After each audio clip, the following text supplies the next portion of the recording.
Well, good evening, everyone. I hope the audio is not terrible because for some reason the other mic Good evening, everyone. ooh, Um, heard my reverb there for a second. Actually, it didn't sound terrible. I might want to turn it down just a little bit. You also can probably hear the AC unit in my motel. It's right above me. So I hope everyone's doing okay. Chime in, see who's here. I know that says there are two people watching, or it'll say three because it'll count me as one of them because I got to be able to see the chat. Want to show you guys where I'm at. That's a live look right outside our hotel, right here in Curry Beach, North Carolina. It's a nice little kind of uncommercialized beach. Nothing as crowded as Myrtle down in South Carolina. We're about 2 hours away from Myrtle where we're at. I hope everyone's doing good. Pastor Bill and Tammy are here. It's good to we'll see y'all, but it's good to have y'all back. Again, you're looking live at just outside our motel. Nice beach access. If I could show you, I think I might be able to. If you can still hear me, where's my finger at? There's my finger. Right here is our access point. We can walk straight out onto the beach from here. So this is nice beachfront parking. Well, this one's going to be really short tonight because I was actually kind of inspired last night. I do apologize for my hair being so messed up. We just got out of the pool. So, but did even on a vacation, still bring my Bible around. I actually brought my biggest one I've got. This is my 2020 New American. So that's the one we're dealing out with tonight. But if you have your Bibles, we're going to make this, like I said, it's going to be pretty impromptu. I was inspired last night by walking out on the deck.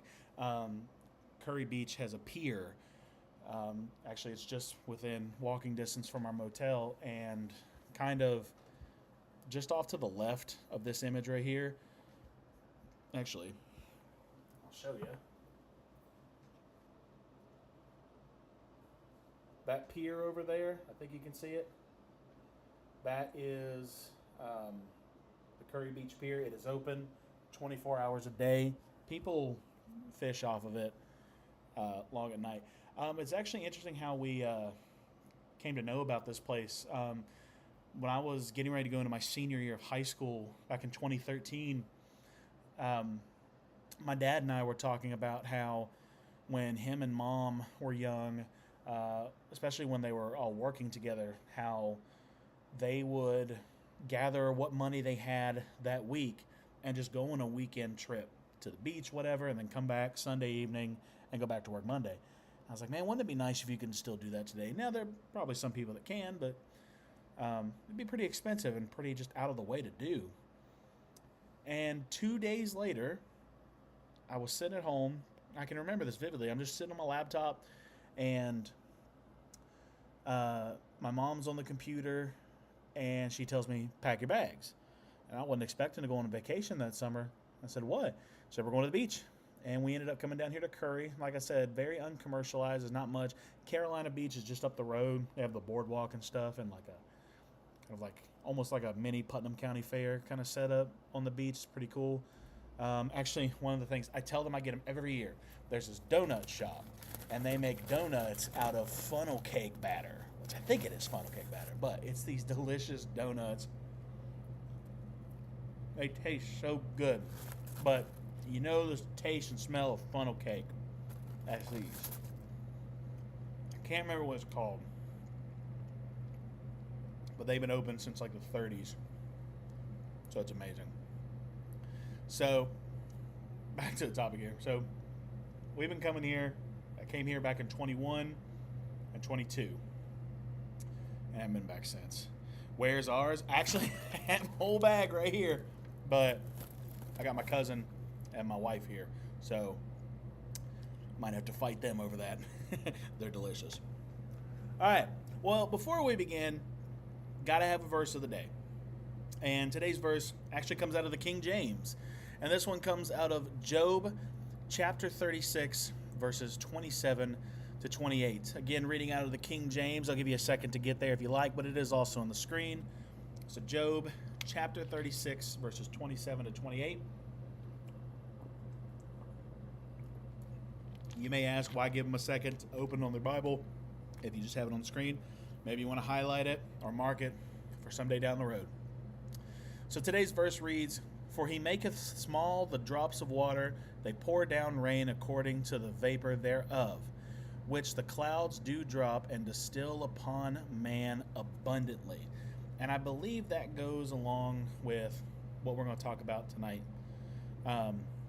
So tonight, I was inspired walking out on the pier and listening to the sound of the ocean and thinking about how vast it is, and thinking about how something so vast, and at night, how something can be so scary, yet still be called good.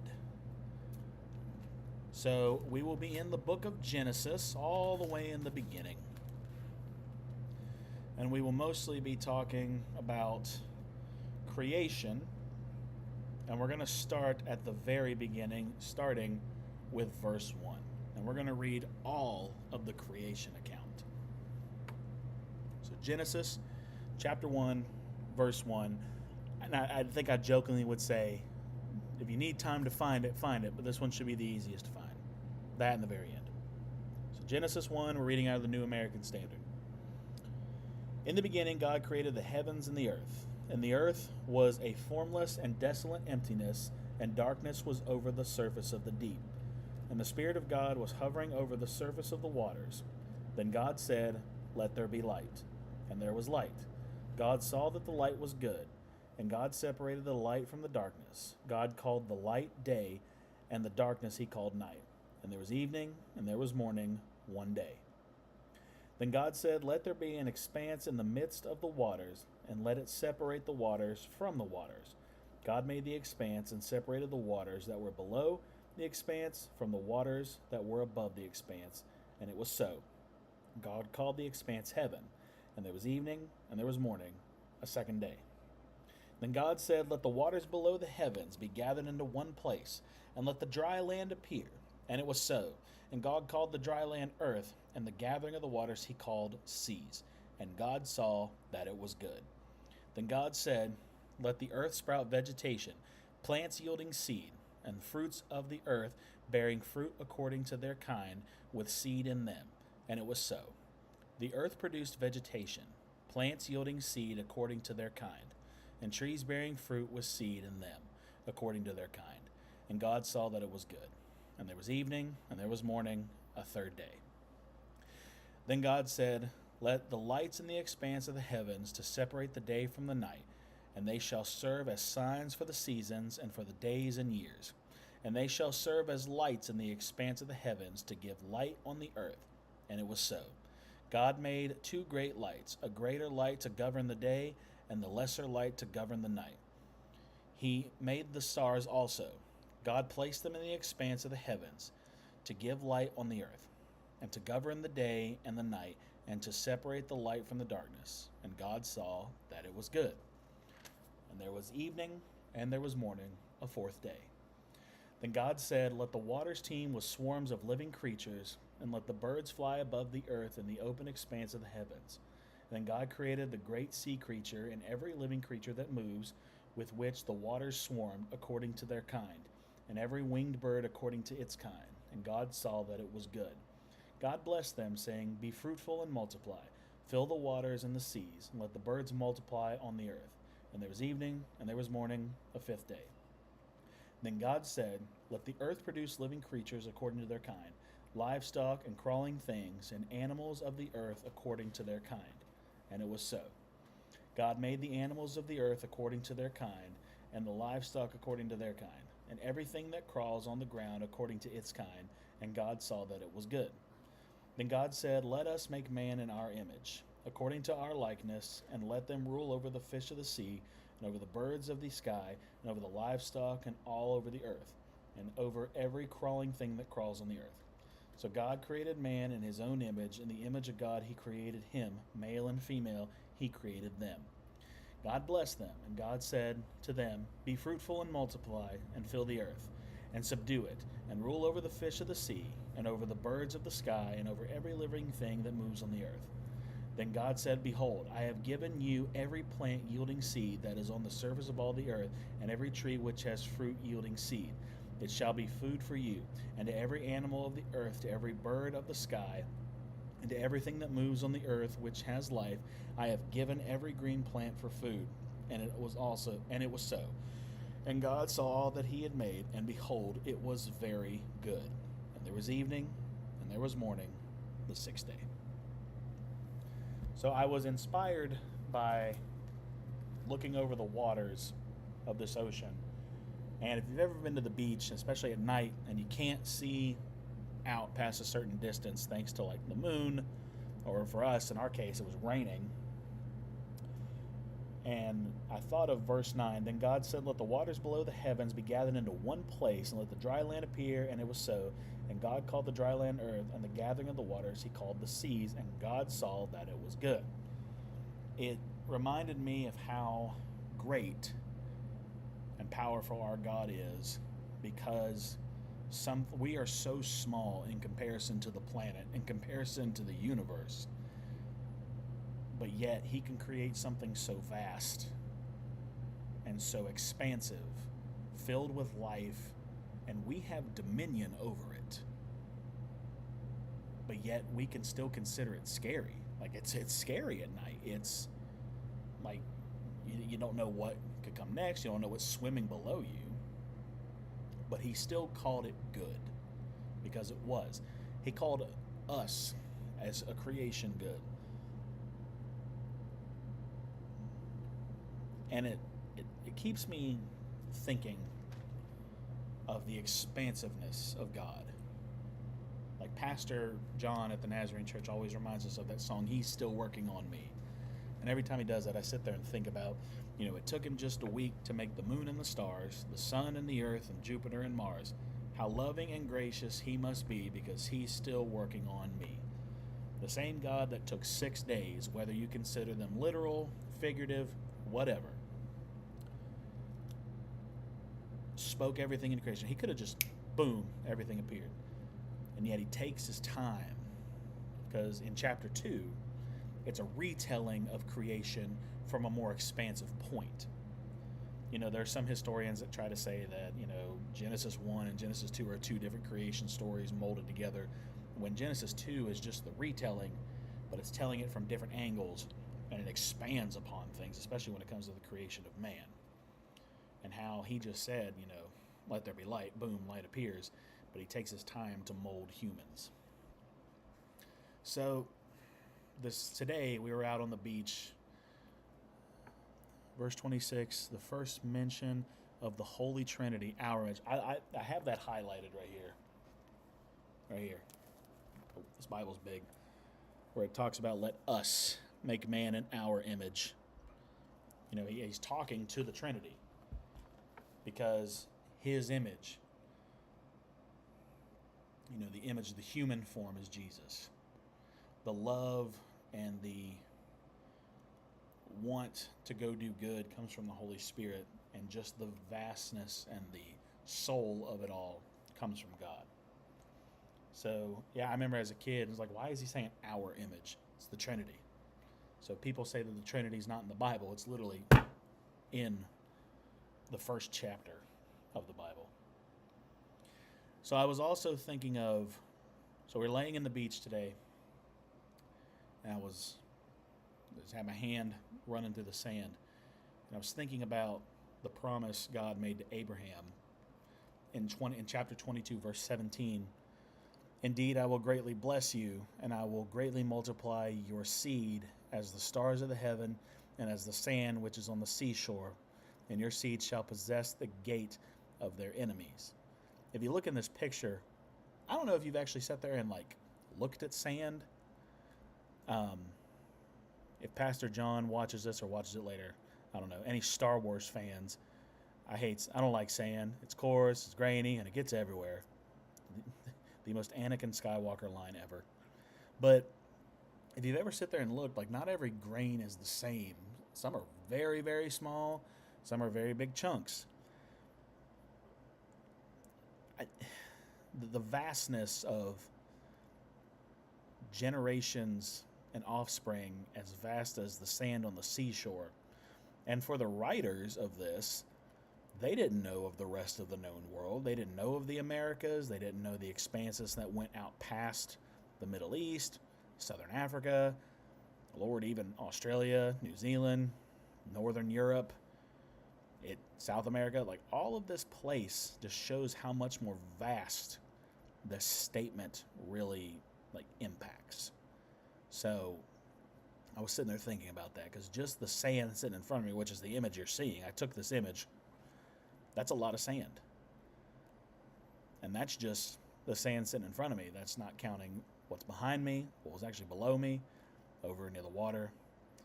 The King James in verse 28, replenish the earth. That's like saying refill the earth. Not fill, but refill. Something to think about. Let's think about that indeed. So 28. God blessed them and said to be fruitful and multiply and fill the earth. So the New American says, oh wait, let me pull the King James up. Okay. Bible Gateway. Okay, let's go back to Genesis, creation, King James. She said verse 28. So God blessed them, and God said unto them, be fruitful and multiply and replenish the earth and subdue it.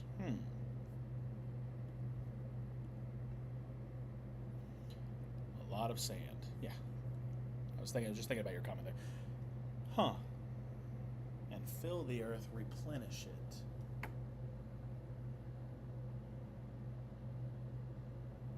Now, I know that word actually, if you think about it, because God gives this command to Noah after the flood, it seems like the word replenish would fit better. Now, I'm sure it says that in the King James when he talks to Noah.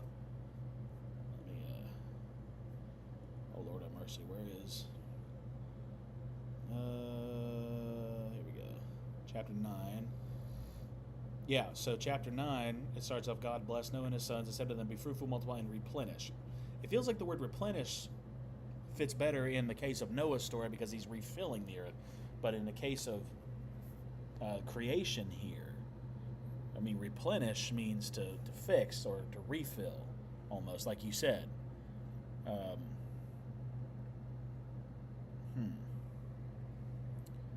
wonder why. It leads you to believe that the earth was filled once before. Now, see, that is where, and I know you probably didn't mean this in this way. This is just how I'm thinking about it. I had this conversation with my church once. It didn't go over too great, and I'm not blaming them. It's how I handled it. Like I said, some people can take Genesis's creation days as 6 literal or 6 figurative, because, we can go off of that verse like 1,000 years to man is like a day to God, or vice versa.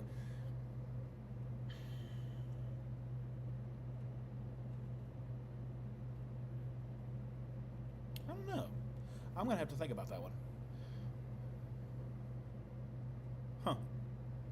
That's some really good things to think about.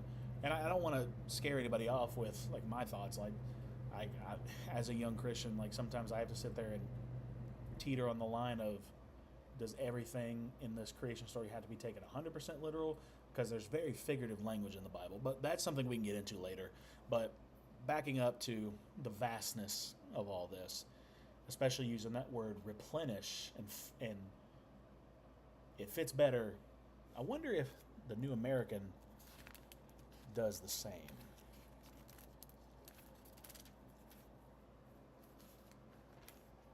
But God blessed Noah and said to his sons, be fruitful and multiply and fill the earth. Now it just says fill. That's interesting. I'll have to think about that one, Pastor. If you think about it like that, science and the Bible, they do go well together. People really like to use science to disprove the Bible. The Bible's not a science textbook. We don't use the Bible to learn human anatomy. We don't use the Bible to understand how astrophysics works or how the sun produces light. Now, are there some scientific things we could get from the Bible? Sure.